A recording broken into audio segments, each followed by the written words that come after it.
Eastern Standard Time. I come live here on this show for one reason, and that's to share information with you that you can use to properly start, structure, and scale your business, even your ministry if you have a ministry, and your income streams. Like, I've been an entrepreneur full-time, waking up every day for over 20 years. I've been a preacher and a minister full-time, waking up every day for over 20 years. So I know both sides of the spectrum. But for all y'all go-getters, grinders, y'all entrepreneurs, you out there hustling, trying to make it happen, I'm telling you that it's going to require you to get the right knowledge and to figure out how you can put that knowledge to practice.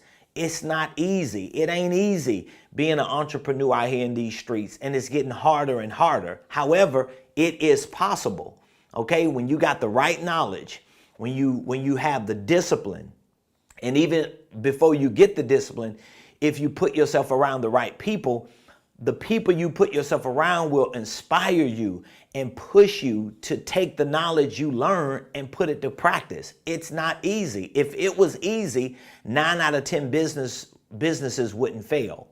If it was easy, there'd be more people with businesses than there'd be people with jobs.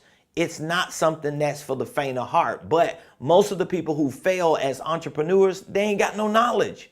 And then they get a little knowledge and then they stop learning, or they don't put it to practice. So I like to show up on my show Monday through Friday, 12 o'clock noon, to give you information, to give you the game, and to be an example, to show you whether you a preacher or whether you not a preacher, whether you a Christian or whether you're not. It don't matter what side of the spectrum you on. Of course, the preacher in me wants you to be a Christian. The preacher in me wants you to be saved, sanctified, Holy Ghost filled, and fire baptized. But guess what? The entrepreneur understands. I do business every day with people who don't even have a relationship with God. They can't stand people, okay? But you still need knowledge. And so today on the show, I want to take a few minutes to talk about part 2. This is part 2 on the asset acquisition test. So you got to go back and watch yesterday's show to understand what I mean when I say the asset acquisition test. So let me try to explain it to you real quick. First of all, I believe, as an entrepreneur for over 20 years, I believe that the next big wave for entrepreneurs, I want you to definitely save this video and go back and rewatch this video three years from now, 3 to 5 years from now. I am telling you, the next big wave, or one of the next big waves for entrepreneurs within the next 3 to 5 years, is the wave of acquisitions. Okay? The wave of acquisitions. I want you to hear me on this. And for all you church folks, I'm not claiming to prophesy this, even though I am prophetic. So some of this might be prophetic, so you better listen closely, okay? But what I'm telling you is the next big wave. Come on, baby. For entrepreneurs in the next 3 years is going to be acquisitions. You say what you want to say, you believe what you want to believe, you're entitled to your own opinion. But I'm telling you, the next big wave, and at the very least, it will be one, if it's not the next big wave, one of the next big waves for entrepreneurs, meaning that if you work a W-2 job, but you got a side hustle, if you're an independent contractor, if you're a network marketer, an agent, like insurance agent, real estate agent, if you're a solopreneur, self-employed, small business owner, you got an LLC or two, even if you have a nonprofit, even if you're doing community work, I'm telling you, the next big wave, or at the very least, one of the next big waves in the next 3 to 5 years is going to be acquisitions. You got to learn the power of acquisition. So today is part 2. Yesterday, I talked about the asset acquisition test. All right. There are certain questions you want to ask yourself when you're considering acquiring an asset. Now, when I say asset acquisition test, first of all, I'm talking about things that flow money to you or flow value to you, okay? So an asset is something that flows money to your business or something that flows value to your business. That would be considered an asset. If there is something that flows money from your business or flows value from your business, it's a liability, all right? So that's a financial term, but we're applying it to business. We're applying it to entrepreneurship.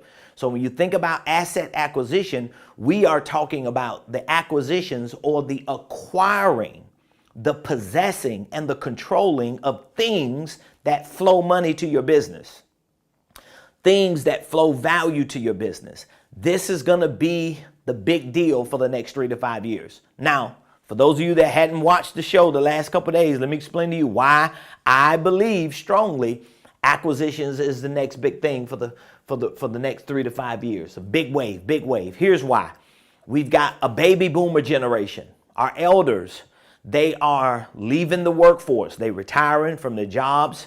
A lot of them are small business owners or investors. Even if they don't have businesses or investments, they probably have retirement accounts. They got assets. They got things that have value, things that may bring in revenue or income or passive income or active income, but they got assets. They got things that have value, that things that bring in money. And a lot of them might be retiring. A lot of them might just be checking out, ready to just chill out and enjoy the last few years of their life. Some of them are going to die. Whatever the case is, all the economic studies are showing that this baby boomer generation is so big and they own and control so many assets. We're talking about trillions, tens of trillions of dollars, not millions, okay? Not billions. We're talking about trillions, all right? They own, they control, they possess, they manage trillions of dollars of assets, things that flow money to businesses, things that flow value to businesses. So you got the baby boomer generation that's retiring, they're moving on, they selling their assets, they're transferring them to other businesses. So there's a massive transference of wealth that's taking place just with the baby boomer generation. But then again, you got the current generation, all us who out here doing business, all right? All of us who running businesses and starting businesses. Like, there are so many businesses that close every day. If you Google the number of businesses that close every day, every week, every month, every year, you will see that there are a lot of businesses that close. There are a lot of businesses that have assets, even with real estate. I mean, the foreclosure rate has always been substantial. Like we watch this stuff. So we know there are so many homes and buildings and pieces of real estate that foreclose every month. So every month, just every 30-day window, you have a tremendous amount of businesses that shut down, real estate that's foreclosed on, and people who either die or just give up and say, hey, I don't want to do this thing no more. So there's a lot of opportunities in the marketplace, but you got to position yourself. So the first part of positioning yourself is making sure you have your entity set up. Your corporation, your enterprise set up. That's why I like to teach and encourage you to do a holding company, so you can have a parent company and then you can have divisions and subsidiaries and learn the ins and outs of being a CEO, a real business owner, learning how to manage this multi-entity enterprise, learning about systems and processes, and then becoming a better asset manager overall. All right, I hope y'all still with me. Now, with that being said, when you start making the decision to identify with things that can be considered assets to your enterprise, there are certain questions you want to ask, okay? And yesterday I gave you 3 of the many questions you want to ask. Today I'm going to give you 3 more of the many questions you want to ask. I try to break it up as much as I can. So what are some of the questions you're going to ask when it comes to the asset acquisition tests, all right? So let's just say you see a piece of real estate, or you see a couple businesses that are operating in your neighborhood or close by you, or let's say there is something that you want to acquire, something you want to buy, something you want to purchase, and you want to see how can it benefit your business. you need to take that thing or that opportunity through the asset acquisition test. All right, that's what we call it, the asset acquisition test.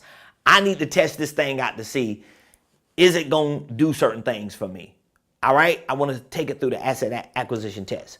The first question was, does it have the potential to monetize? So I got to see, can this thing cash flow? Whether it's a business, whether it's a piece of real estate, whether it's a vehicle, whether it's certain items I need for my business, whether it's certain platforms, the technology, whatever it is that I'm going to buy for my business, I want to see, is it an asset or a liability? And I'm going to take it through the asset acquisition test before I acquire it.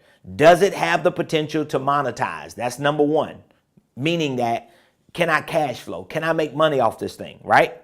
Okay. Number two, does it assist in increasing my company's enterprise value? So I want to see, if I bring this thing into my business, into my enterprise, and I now own it and control it, is it giving me any value?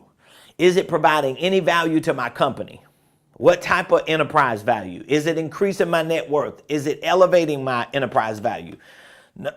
Number three, what was the third question we asked? The third question was, I don't even have it written down. I got to remember it. The third question was about, does it have the ability to, or where do I actually position it? That was the third question we talked about yesterday. Where do I position this asset? Do I put it in another LLC under my holding company, or do I position it inside of my division? So there are certain assets that you accumulate and you acquire that you can actually put inside your holding company. It could be stocks and bonds that your holding company owns and control. It could be ownership interests of other LLCs. It could be intellectual property that doesn't need its own LLC. But then there are certain assets like real estate or equipment or vehicles or other things that might be volatile and risky. You ain't gonna put that in your holding company. You're gonna put them in another LLC. Some of y'all can get real bougie and you might even put something in a trust or something, but that's for another time. We're just talking about the business entity structure right now, okay? Those are the first three questions. The three questions that I'm gonna give you today are in addition to the first three for the asset acquisition test. So question number 4 is, what are the variables of the asset? That's a question. That's a big word. What are the variables? Meaning that, how many ways can I slice and dice this asset to monetize and to create value? How many ways can I slice and dice it? You get what I'm saying? So I'm going to give you an example, because I'm going to give you real world examples. The stuff that I be talking about is stuff that I'm doing. I don't talk about and teach people and consult people on anything that I don't do. I just don't. I ain't got time for it. I'm not going to be around here capping and lying and acting like I'm doing something I ain't doing. As a matter of fact, I had somebody, they reached out to me the other day, and my executive administrator got him on the phone, talked with him, and scheduled a few minutes for us to jump on the phone and talk, and gave me a rundown of what they were asking and inquiring about. And when I got on the phone with this individual, they were telling me what they're working on doing and launching their business. They was looking for a mentor, and they was asking me, can I mentor them on a couple different things? And when they explained it to me, even though I might be able to reach and help them, but I know that's not what I do. That ain't my thing. I've never done that specific thing. I know about it, but I've never done it. It ain't like I wake up every day and I practice it. I'll be wasting my time and your time. And the person was like, first of all, I appreciate your honesty and your integrity to not try to just do business and get money from me when you're not doing what what I'm looking at doing. So I ain't with that. I don't do stuff like that. So my point is, the next question you want to ask when you're thinking about acquiring an asset for your business is, what are the variables of the asset? How many ways can I slice and dice this asset? So back to my main point. I'm going to give you an example of your variables. So I have an idea, right? I know how to provide business consulting. I know how to provide business coaching. I am a financial coach. I know about finances and, the basics of financial planning. I know a lot about those things, all right? I work with clients. Okay, so that means I have intellectual assets. So I have IP. So let's say if I have intellectual property, that would be an asset. So now I want to take my intellectual property and I want to see how many variables I can create. So what can I create with my intellectual property? Well, I can create a course, right? I could create a course. This could be a digital course. It could be a physical course. I could create live events with the same information. I could create a coaching program with the same process and information. I can create consulting services. I could create some type of hybrid STAR program and make it available. I can create some type of licensing program just for my IP. So notice, I'm taking one asset that I have, intellectual property, about certain areas of life or business, and I could create 1, 2, 3, 4, 5. That's six different variables, 6 different ways or versions to make money for my business with one asset. And I'm not even thinking about the enterprise value and the net worth that it will create for my company if I start monetizing all these areas. I could create promotional material and have like hats and hoodies with the names and information on those items. So those could be physical products that I can sell. So if you notice, when you have an asset that you are acquiring or creating for your enterprise, you want to ask the question, what are the variables? Now again, if you buy an asset, if you're paying for an asset and acquiring it outside of your business, you definitely want to ask this question, what are the variables? What are the different ways I can make money off this thing? How can I monetize it? This is very important for all of you. And again, you shouldn't wait until you already at the top or you already came up. When you on the come up, see, this is what a lot of people don't understand. A lot of the strategies that I teach y'all, like most of the strategies that I teach about business and entrepreneurship and finances and wealth building, a lot of these strategies, if not most of them, are strategies that I had to create on the come up. That's the difference. These are strategies that I had to come up with because I didn't have credit. I didn't have money. I didn't have a big book of business. I didn't have a brand or marketing ability. I didn't have none of that. So I had to figure out, how can I get creative on the come up to create opportunity, to create value, literally out of thin air. How can I create value? How can I simulate it? How can I take all the activity that I got going on as a solopreneur and make it mean something? That's the creative part of these strategies, okay? So the fourth question for asset acquisition, for the asset acquisition test is, what are the variables of the assets? Meaning that you got to figure out how many ways you can make money off them doggone assets and how many ways you could create value from them, all right? Question number 5 is, what is the cost of acquisition? You want to look at the cost of acquisition, okay? How much is it going to cost? How much is it going to cost you to acquire? You want to look at, am I assuming a debt position or am I assuming an equity position? So I could give you an example. It may be a business opportunity that you find. It may be somebody that's tired of their business, but they got certain assets in their business that you can use, whether it's the same kind of business you in or whether it's a business that can kind of connect with you, right? Well, you got to look at the cost of acquisition. What is it going to cost me to acquire that business or that piece of equipment?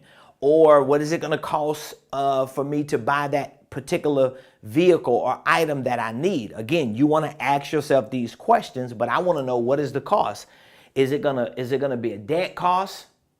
Am I gonna have to put up money and get debt for it? Can I do an equity play where I acquire business or acquire a certain product or some type of asset and I give somebody else an equity position? So there are so many different ways you can calculate and do the math on the cost of acquisition. You don't always have to have money, right? You don't always have to have money. You might use debt. You might use debt, meaning that you might use other people's money. You might use other people's credibility. A lot of times, especially when it comes to assets like real estate, when you ain't got no money, you might just use paperwork. You might just create terms, and the terms you create, the paperwork, is your cost of entry. So another way of saying cost of acquisition could be your cost of entry. If there's an asset, no matter if it's real estate, a vehicle, equipment, whether it's some item or some opportunity to get intellectual property, whatever it is, if you can monetize it and make money from it, and if it also creates value for your enterprise and increases your net worth, getting the money is the easy part. And I used to hear people say that and think, what you mean that's the easy part? That's the hard part. Yeah, for people who don't have knowledge and information. For people who ain't educated on how to play the game, it's hard for them. But once you learn the game, you learn the ins and outs, meaning that once you educate yourself on how creative strategies as an entrepreneur give you more leverage than people who don't have them, but they got money. There are people who got money, but they don't have no strategies. They don't have an idea how to work their way around certain deals. So they got money, but they can't do nothing with the money. Because some deals, your money might not even be no good. You get what I'm saying? Like, there are deals and opportunities out here in the marketplace that if you just got money, your money ain't even no good to get something in that deal. It's your creativity, it's your relationships, it's your knowledge, it's how you structure it. So again, the fifth question for the asset acquisition test is, what is the cost of acquisition? All right. I want to know the cost. I want to know how much money I got to put up, how much equity I got to put up, how much work and effort, and can I structure some type of creative opportunity? And again, I'm just giving you the surface, like the surface of the iceberg. Is so much more in this. I'm still learning about business acquisitions. I understand the real estate acquisition side, and I understand the side of asset management and creating assets, because I've created a lot of these assets myself out of thin air because I didn't have money and I didn't have the knowledge at many points in my entrepreneurial journey. So I had to figure out creative ways to come up with things that I could monetize and things that could give my business value. All right. And the final question that we want to cover today for the asset acquisition test is, what is the exit strategy? Never forget that. Never forget that. In real estate, if you get around people who invest in real estate, you'll hear them say or quote certain things. One thing you'll hear people in real estate say is, you make your money on the purchase, you don't make your money on the sale. You'll hear people say that. You make your money on the purchase, you don't make your money on the sale. You make your money on the purchase, you don't make your money on the sale. So when you're putting an exit strategy together for anything that you acquire as an asset for your business, if you've answered those questions and you've checked those boxes, when you get to this question on what is my exit strategy, it ain't just a real estate exit strategy or a business exit strategy. It's anything. Okay? Like I gave you an example. I have intellectual property. I have IP, right? So I've taken all my IP and I've created all these different products and programs and services. I have so many variables just with my own intellectual property, right? Okay. So when I went to my attorney and said, okay, I want to get my trademarks for some of this intellectual property, or trademarks to represent some of this intellectual property. I want to draft my paperwork for any licensing that I do and royalties that I get. I literally went through this process, right? And so when I did that, this was some time ago, but at the time when I did it, I was thinking about my exit strategy. Okay, what is my exit strategy now that I have all these assets that I have accumulated, so that they can not only make money for me, but they can increase my enterprise value. And I hope y'all get what I'm saying. Like, I can't even stress this enough, y'all. I'm telling you, man, like, I already know what happens when you just a solopreneur. You out here hustling, scrapping, trying to make it work, and it's hard. But I'm telling you, you got to figure this out. So this is the other question. What is your exit strategy? Okay, so you'll hear people say it in real estate. It ain't when you sell it. It's you make your money when you buy it. But then when you buy anything, you want to know, how am I going to exit this? Whether I buy a business, even when you start a business. I didn't even know that when I started my first business that I should have had some type of exit strategy, because it would have changed how I did business. Okay, so again, I wanted to go over part 2 of the asset acquisition test. If you're watching this show today, hopefully you've watched the show all week and you are a regular viewer of the Ramonepreston show. But if you're an entrepreneur and you don't have your holding company set up, you don't have your enterprise put together the right way, if you're not knowledgeable about asset management, if you're not knowledgeable about systems and processes, if you don't know how to engineer $1 million business, you got to get this knowledge. You got to stop letting money and price and I don't want to pay for no courses and mentorship and coaching. You got to get past that. You cannot get where you want to go without going down that road at some point. I thought that at one point in my entrepreneurial journey, I was so big-headed, my ego was so big, I took so much pride in my ability to research and learn and find stuff out through reading books and putting things together. But I got to a point that I realized, bro, you're not going no further.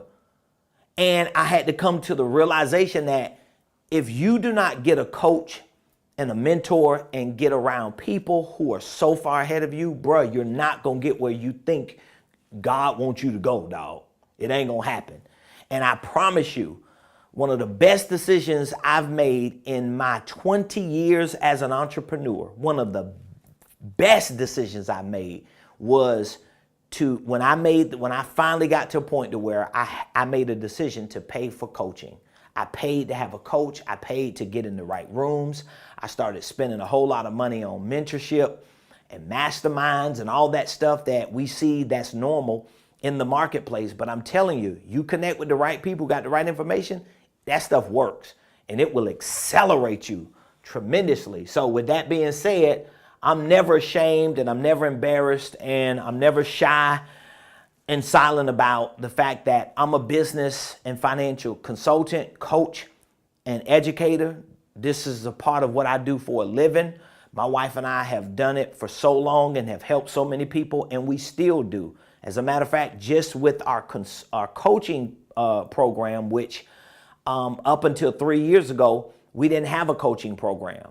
We didn't even have a large educational program. We primarily did consulting because it was more money in consulting. The client base was different.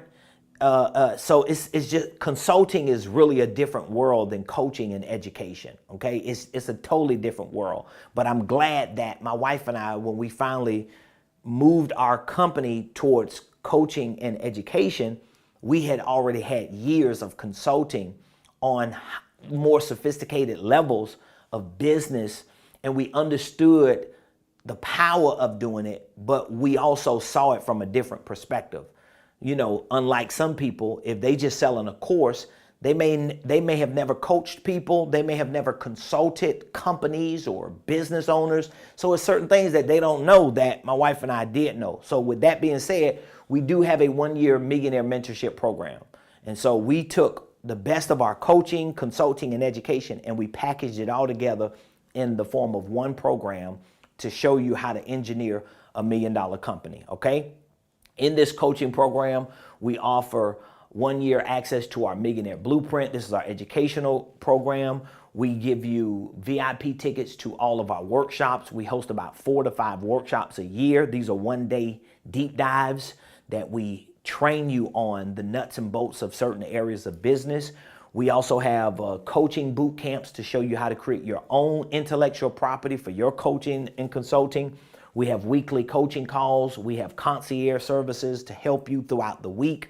Any day that you need us, we support you. We help you along the way. This 1-year accelerated coaching and consulting program is probably the cheapest, or I guarantee one of the cheapest, one of the most cost-effective programs that you're going to find on the internet today. It's $3,500 for the year. I don't like to use the word cheap because it ain't cheap. It's probably the most expensive compared to the information. If you put the price that you pay, $3,500 for this program, against the information and the coaching you get, you'll be like, oh my God, I'm stealing this from him. But anyway, this program is $3,500 for the year. We do offer a payment plan option, but if you choose to pay it in full, we also give you these 2 bonuses. We give you 1 free LLC. That means we'll put together a whole LLC for you, a holding company, LLC, or operating company, your choice. And we have a one-on-one coaching session that we offer you where I'll sit down with you for about an hour or so to put a game plan together. So if the $3,500 one-time payment is not something you can do, and you would like to set up some payment plan options because you need coaching, you need education, you need to learn these things, I want you to look in the comments, text the word mentor to the number you see, and we'll reach back out to you, and we'll be more than happy to answer any questions you might have. I want y'all to also leave a comment. Let me know what your biggest takeaway was. Let me know what you learned today, whatever you heard that helped you understand acquisitions and assets differently. And don't forget, y'all, please go to my YouTube page. I got to keep reminding y'all every day. I don't care what platform you watch me from. I need you to visit my YouTube page. Go to YouTube, type in Ramonepreston, subscribe. We're at like maybe 9,400 subscribers. We want to get to 10,000. That means we need about 600 more people to subscribe. So your subscription is appreciated. And if you can just go over to YouTube, type in Ramonepreston, subscribe to our YouTube page, like the video, share it, and be sure to hit the bell for the notifications so that we can continue to help you take your business and your finances to the next level. Again, if you have any questions about the program that we offer, or if you have any questions about your business in general, look in the comments, take the number and text the word mentor to the number you see, and we'll reach back out to you and we'll answer any and every question that you have about your business, your finances, your legacy, your future, your ministry. It don't even matter. And if you are interested and eager to sign up because you know you need coaching, you need education, you need mentorship on these subjects, we have you covered, and we'll talk about that when we call you. So thank y'all for joining the show today. Appreciate you all. It's Friday, so we won't be back live tomorrow or Sunday. The Ramonepreston Show is every Monday through Friday, 12 o'clock noon Eastern Standard Time, but you better believe it. We'll be right back here at 12 o'clock noon Monday morning, and we look forward to seeing you then. Love you.